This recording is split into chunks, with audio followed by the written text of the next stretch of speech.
Sir ಹೇಳಿದ್ರು strict officers ತರ ಇಬ್ರು ಕೆಲಸ ಮಾಡಿಸಿದೀನಿ ಅಂತ. ಬಟ್ ಇವಾಗ ನಿಮ್ಗೆ ಸ್ಕೂಲ್ ಅಥವಾ ಕಾಲೇಜಲ್ಲಿ ಫೇವ್ರೆಟ್ ಟೀಚರ್ಸ್ ಅಂತ ಇರ್ತಾರಲ್ಲ, ಸೊ ಆ ತರ ನನ್ನ ಫೇವ್ರೆಟ್ ಟೀಚರ್ಸ್ ಇವರು ಚೆನ್ನಾಗಿ ಪಾಠ ಕಲಿಸಿದ್ದಾರೆ ನನಗೆ. ಅದಕ್ಕೆ ನಾನು ಕೂಡ ಚೆನ್ನಾಗಿ ಮಾಡಿದೀನಿ. ಅಂಡ್ ಇವತ್ತು ಈ ಸಿನಿಮಾ ಎಲ್ರಿಗೂ ಮುಟ್ತಾ ಇದೆ, ನಾವು ಬಿಟ್ಟಿರೋ ಕಂಟೆಂಟ್ ಆಗ್ಲಿ. ಅಂಡ್ ಡೆಫಿನೆಟ್ಲಿ ನಿಮ್ಗೆ ಮೊದಲನೇದಾಗಿ ಥ್ಯಾಂಕ್ಸ್ ಹೇಳ್ಬೇಕು. ಅಂಡ್ ಫಸ್ಟ್ ನಾನು ಬ್ಯಾಂಗಿಲ್ ಬಂಗಾರಿ ಸಾಂಗ್ ಬಗ್ಗೆ ಹೇಳ್ತೀನಿ. ಇವತ್ತು ತುಂಬಾ ಜನ ರೀಲ್ಸ್ ಮಾಡಿದ್ದಾರೆ, ಚಿಕ್ಕ ಮಕ್ಕಳು, ವಯಸ್ಸಾದವರು, ಜಿಮ್ಗಳಲ್ಲಿ ಎಲ್ಲಾ ತರದ ಜನ ಸಾಂಗ್ ನ ಇಷ್ಟಪಟ್ಕೊಂಡು ಡ್ಯಾನ್ಸ್ ಮಾಡ್ತಿದ್ದಾರೆ. ಅದನ್ನ ನೋಡಕ್ ತುಂಬಾ ಖುಷಿ ಆಗುತ್ತೆ.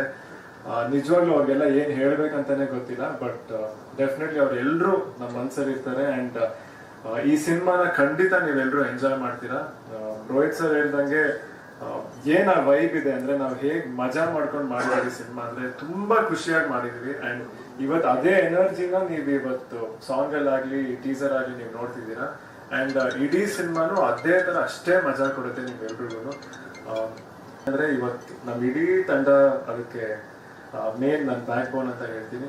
Ashwini aunty and of course Jayanna sir, Karthik sir, Roganna ಅವರು, ಯೋಗಿ ಅವರು, ಪ್ರತಿಯೊಬ್ರು ಎಲ್ರು ಸೇರ್ಕೊಂಡು ಇವತ್ತು ಒಂದ್ ಶಕ್ತಿಯಾಗಿ ನಾವು ಜೊತೆಗೆ ನಿಂತಿದೀವಿ. ಅಂಡ್ ಇಂಡಸ್ಟ್ರಿ ಕೂಡ ಇದೇ ರೀತಿ ಇರ್ಬೇಕಂತ ನನ್ನ ಅಭಿಪ್ರಾಯ. ಎಲ್ರು ನಾವು ಒಟ್ಟಿಗೆ ಸೇರ್ಕೊಂಡ್ರೆ ಕನ್ನಡ ಇಂಡಸ್ಟ್ರಿಲಿ ತುಂಬಾ ಅದ್ಭುತವಾದ ಕಂಟೆಂಟ್ ಬರ್ಬೋದು. ಅಂಡ್ ತುಂಬಾ ದೊಡ್ಡ ಮಟ್ಟಕ್ಕೆ ನಾವೆಲ್ಲರೂ ಸೇರ್ಕೊಂಡು ತಗೊಂಡೋಗ್ಬೋದು ಅಂತ ನನ್ನ ಆಸೆ.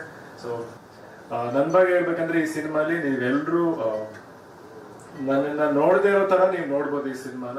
ಸೊ ಅದನ್ನ ನಾನು ನಿಮ್ದೆಲ್ರೂ ಅಭಿಪ್ರಾಯನ ತಿಳ್ಕೊಳಕ್ ಕಾಯ್ತಾ ಇದ್ದೀನಿ.